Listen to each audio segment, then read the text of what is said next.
Muy buenos días, amigos y amigas, compañeros que nos siguen en nuestras reflexiones bíblicas en el transcurso de la semana.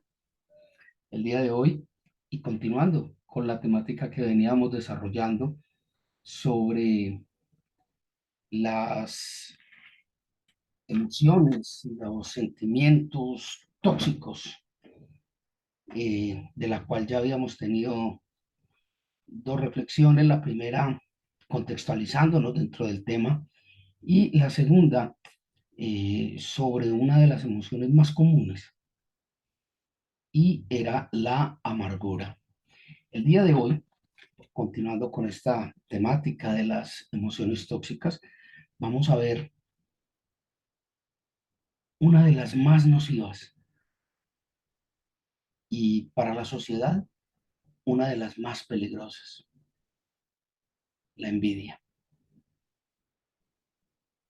Pero no vamos a hacer nuestra reflexión, sino hasta pedirle al Señor que nos acompañe en este caminar, que nos brinde su Santo Espíritu para que nos guíe, nos ministre, para que abra nuestros sentidos espirituales, para que aguce nuestra mente, nuestro oído, nuestros ojos, dándole gracias por este tiempo y por este espacio que nos permite, y clamando por nuestros seres amados, clamando por su misericordia para nosotros y para ellos. Padre, ten misericordia de nosotros, guíanos, oriéntanos, ministranos, fortalécenos, Señor. A ti sea la gloria, la honra, la misericordia. A ti, Padre Celestial, nos entregamos en este día. Te pedimos perdón por nuestras faltas y clamamos para que sea tu palabra nuestra directriz y tu Santo Espíritu nuestro ayudador. En el nombre de Jesucristo te hemos clamado. Amén. Hablamos de que una de las emociones más tóxicas, más peligrosas que hay y que generan un tremendo riesgo para nuestra sociedad es la envidia. Y lamentablemente dentro del contexto cultural y social, dentro de nuestra idiosincrasia, no tenemos muy claro qué es la envidia. Algunas personas definen la envidia como querer tener lo que otros tienen, desear tener lo que el otro tiene y que por alguna razón yo no puedo tener. Esa es una de las definiciones más comunes de la envidia. Querer tener lo que el otro tiene y que yo no puedo tener.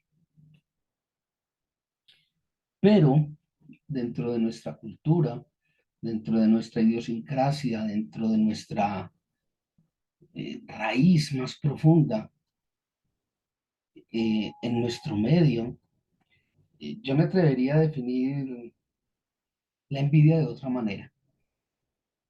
Yo me atrevería a definir la envidia no como querer lo que el otro tiene que yo no puedo. Yo no la definiría así. Yo pensaría que la envidia es mucho más nociva y es mucho más elaborada que ese sentir, y por eso es un sentimiento tan tóxico. Yo me atrevería a pensar que la envidia es no querer que el otro tenga lo que yo no puedo tener. Ojo, bien distinto. No querer que el otro tenga lo que yo no puedo tener. Y por eso, cuando veo que el otro tiene cosas que yo no puedo tener, trato de destruirlas para que ni él ni yo las podamos tener. Y es muy común las personas que ven de pronto un automóvil, un carro bonito, y pasan con una llave revisado de lado a lado. Y también funciona la visconversa. Cuando El vecino compra un equipo de sonido y lo tiene que poner lo suficientemente duro porque el de él es mejor que el mío. Qué tremendo. Y si la cosa se quedara ahí, en las cosas materiales, tal vez no sería tan grave. Pero cuando nuestra cotidianidad está alimentada por no querer que el otro tenga lo que yo no puedo tener, nuestra vida se vuelve un infierno. Cuando yo no quiera, cuando, perdón, no quiero que a los demás les vaya bien, porque a mí no me está yendo bien. Entonces lo que hago es destruir el medio, destruir el gremio, para que a ninguno le vaya bien. Si yo no puedo, los demás tampoco pueden. Me hago entender la gravedad del deseo, me hago entender lo nocivo de este sentimiento. Es claro lo destructivo y peligroso que es esto, esta emoción para una sociedad. Eso es la envidia. Repito, es una de las emociones más tóxicas, es una de las emociones más destructivas que padece nuestra sociedad y se ha arraigado con tal fuerza que tiene al borde del colapso los principios, los valores, en aras de que si yo no puedo, los demás tampoco, o a la vez conversa, en aras de que si yo puedo, no quiero que nadie más pueda para tener el poder y la exclusividad. Personalmente pienso que es un pensamiento no solo degradante y destructivo, sino aberrante. ¿Cómo en la cabeza de un ser humano puede caber algo así? No entiendo. La verdad, no entiendo. Bueno, esperemos que sea la mano de Dios que nos ayude a salir de ahí. Empecemos por Proverbios. Vamos a los Proverbios de Salomón, al capítulo 14, versículo 30. Proverbios, capítulo 14, versículo 30. Aquí está. Proverbios, capítulo 14, versículo 30.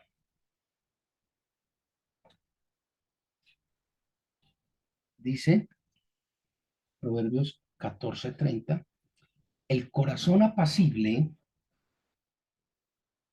es vida de la carne, mas la envidia es carcoma de los huesos.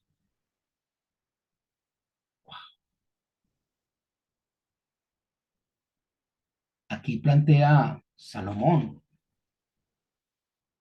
eh, ambos puntos, ambas caras de la moneda.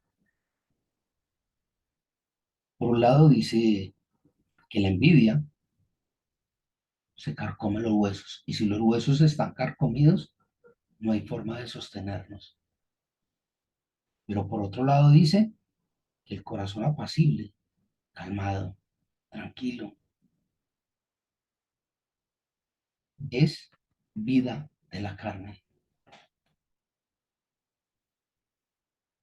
No voy a entrar en la disertación que hacen algunos pastores y algunos comentaristas del tema, que entonces si ve cuando usted tiene envidia mantiene enfermo. Si ve, es que como tiene osteoporosis es porque usted era muy envidioso. No, yo no voy a entrar en eso ahora. Lo que quiero precisar dentro del mensaje bíblico es La envidia no es buena. La envidia carcome, destruye. Y el corazón apacible, el corazón calmado, el corazón tranquilo, lo que trae es vida a la carne. No a la carne como se ve en otros capítulos o en otros apartes bíblicos, como ese aspecto negativo del ser, sino a la vida que representa la carne,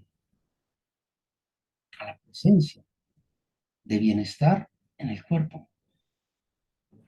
Qué tremendo.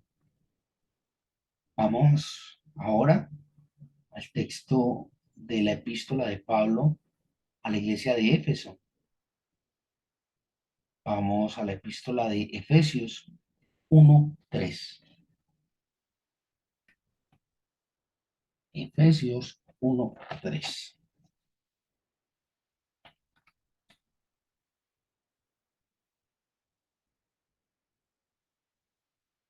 Nadie se me da hasta que aparezca Efesios. Ahí está después de Gálatas, creo. Efesios 1:3. La cual dice, al menos en esta versión que tengo aquí a la mano, Reina Valera de 1960, dice Efesios 1:3. Bendito sea el Dios y Padre nuestro, Señor Jesucristo, que nos bendijo con toda bendición espiritual en los lugares celestiales en Cristo. Aquí encuentro tanto de largo como de ancho en la palabra de Dios. Y esto es algo que muchas personas no comprenden y que algunos pastores de la fe han de alguna manera manipulado para incidir sobre los deseos de la gente. A ratos me escuchaba en estos días al pastor Paul Washer, eh, que mencionaba que algunas iglesias se han vuelto a la época de las indulgencias de la iglesia católica, donde la gente llevaba dinero y a cambio de esto eh, Dios lo bendecía. Por eso menciono que algunas iglesias y algunos pastores lo han tergiversado. Venga y compre su milagro. Al que da con alegría, Dios le multiplica. ¿Sí? Dale a Dios lo de él y Dios te multiplicará al 100 por uno. A ver, yo creo que toda bendición que viene de Dios es bienvenida y es deseada por el ser humano. Lo que pasa es que no siempre entendemos que estamos siendo bendecidos. A veces queremos satanizar la bendición de Dios. A veces pretendemos ver en la bendición de Dios algo malo y limitamos muy pobremente la bendición a dinero. Entonces aparece el término extraño de la bendición económica o financiera y aparece la bendición de salud. Y esto ha despertado tremendas envidias aún entre los hermanos de la fe. Y aparecen incluso reproches a Dios. Es decir, si yo soy bueno, si yo voy al evento cada 8 días, si yo eh, pago mis diezmos, si yo me congrego, o sea, ¿por qué me va tan mal? ¿Y por qué a este señor que va conmigo, que es un negociante que tumba a todo el mundo, le está yendo tan bien? Dios, ¿será que te equivocaste? ¿Ah? Señor, ¿será que es que hay que ser malo para poder obtener la bendición? Y algunos líderes se van allí al libro de Zacarías y echan mano de probadme en esto, a ver si no abriré la ventana de los cielos hasta que abunde y sobreabunde. Algunos líderes y pastores han llevado esto única y exclusivamente al plano económico. Y a la verdad, yo pienso que es una visión bastante paupérrima. El solo hecho de que usted abra los ojos después de haber dormido, eso ya es una tremenda bendición. El hecho de que usted haya podido desayunar, almorzar, cenar, eso, eso ya es una tremenda bendición. El hecho de que usted tenga un Dios que se preocupa por usted, que hace que no le falte nada, que está interesado en su formación y que por ende lo disciplina y le enseña el concepto de justicia, es ya una tremenda bendición. ¿Cómo es posible que una bendición desate un pensamiento de envidia, aún entre hermanos? ¿Mm? Por eso dice la palabra que Dios nos bendijo con toda bendición espiritual en los lugares celestes. Ah, es que es bendición espiritual, ¿no? Claro. Y de aquello, y las dificultades económicas, ¿m? Y la salud, usted no piensa sino en bendiciones económicas y financieras y de salud. Mejor dicho, usted no piensa sino en bendiciones materiales. Perdóneme, perdóneme. Qué vergüenza tener una fe así. Porque no piensa que una bendición es que usted tenga a quien clamar, a quien darle gracias, a quien pedirle, ante quien presentarse en arrepentimiento.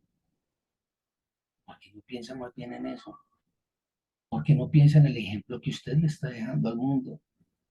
Porque no piensa más bien en la formación que usted le está dando a sus seres queridos. En vez de estar pensando cómo cubro un sobregiro, cómo pago una cuenta. Eso es otro tipo de envidia. Y ya vimos, la envidia carcome. Nuestra siguiente cita la encontramos en 1 Pedro, capítulo 1, versículo 22. Primera epístola de Pedro, capítulo 1, versículo 22. Lo encontramos allí al final de la Biblia. El sitio de Apocalipsis. 1 Pedro 1, 22. Aquí está la gata.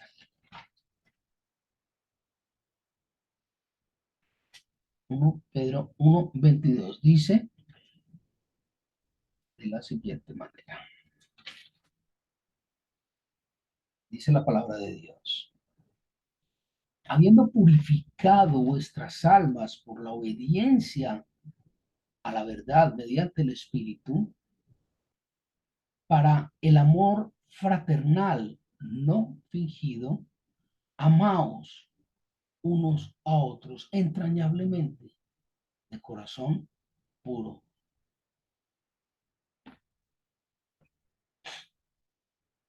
La enfermedad, la envidia. La cura, el amor. Qué mensaje tan claro. Qué mensaje tan ajustado a nuestra paupérrima condición humana. Tan ajustado. Cuando yo no quiero que el otro tenga lo que yo no puedo tener, ¿qué clase de amor le estoy profesando al otro? Alguna vez con alguien, hablando de estos temas, me decía, qué bueno que el Señor te bendijo con tantas cosas. Ahora lo que falta es que el Señor me bendiga a mí. Entonces voy a orar y a esperar en el Señor. Pero muy pocas personas alcanzan a desarrollar este tipo de conciencia. La mayoría de las personas, y lo ve uno muy común en las tragedias, en los velorios, en las dificultades, la pregunta típica es, ¿y por qué a mí? ¿Y yo qué hice?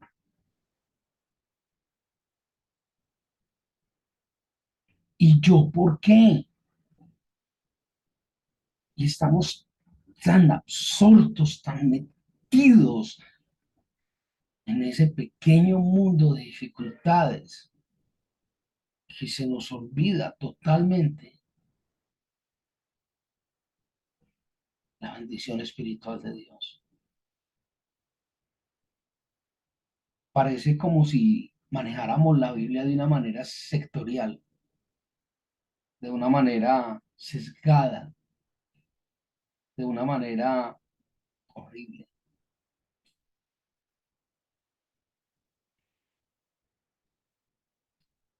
O sea, yo no puedo amar al otro porque el otro tiene más que yo y no es justo. Que se le olvida que el único justo es Dios. ¿Mm? Por nada estéis angustiados, dice la palabra. Sí, claro, como usted no debe 2 meses de servicios y no ha mercado y no ha pagado la cuota del apartamento, pues a usted es muy fácil decir eso, por nada estéis angustiados. Primeramente buscad el reino de Dios y su justicia, y todo lo demás será añadido. Pero estamos tan ocupados buscando la añadidura que dejamos de lado el reino de Dios y su justicia por andar comparándonos y envidiando lo que no queremos que el otro tenga. Así o más claro, el amor es la clave. Repito el versículo porque realmente me impacta. Habiendo purificado vuestras almas por la obediencia a la verdad mediante el Espíritu, para el amor fraternal no fingido, amaos unos a otros entrañablemente de corazón puro. La pregunta es, ¿en qué parte nos perdimos? ¿En qué parte nos extraviamos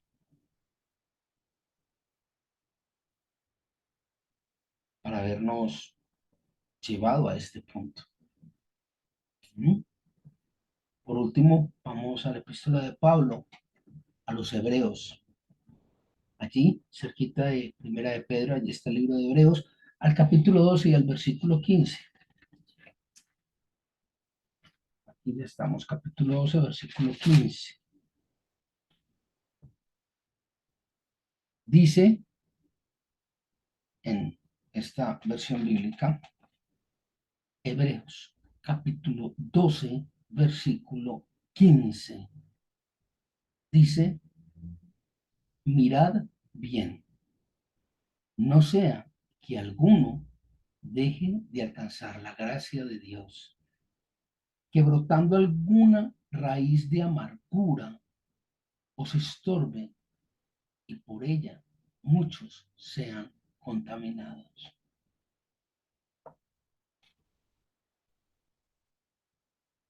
¿Qué es lo que trae la envidia cuando sentimos envidia hacia otra persona? Genera amargura. Tema que ya habíamos visto la reflexión próxima anterior.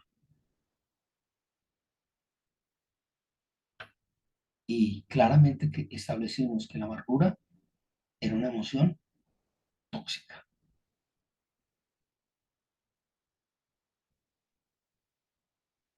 Escalofriante lo que establece aquí el autor. Y mire cómo empieza el versículo. Mirad bien.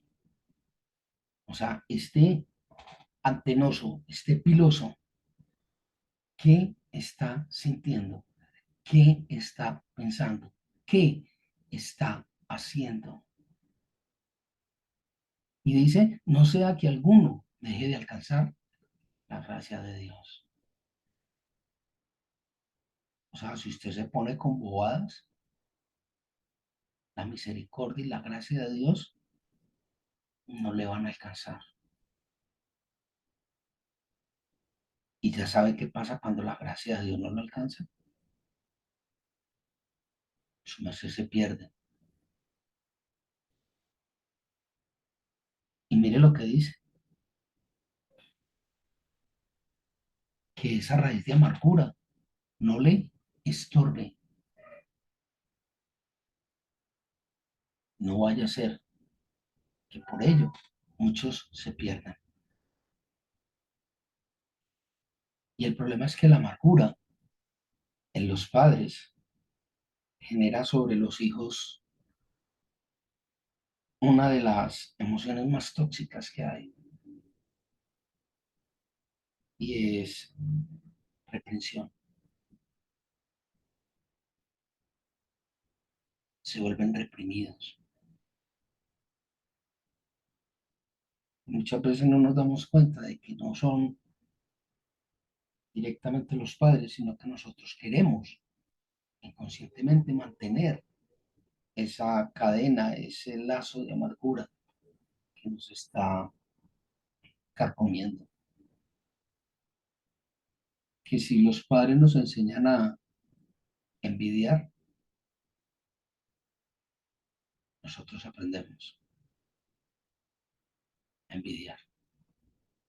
Pero Dios, nuestro Padre Celestial, nos ha enseñado el valor del perdón, del amor y de la justicia. No se quede solo en uno. Deje de andar alimentando emociones tóxicas. En vez de estar preocupado por tanta trivialidad, ocúpese de las cosas de Dios. En vez de estar maldiciendo y echando fuego y centellas porque no puede tener lo que el otro tiene, más bien esfuércese, sea valiente, acérquese a Dios y con absoluta seguridad Dios le va a dar todo lo demás por añadidura. Que el Señor les guarde, que el Señor les ministre, que el Señor los lleve por senda de bien.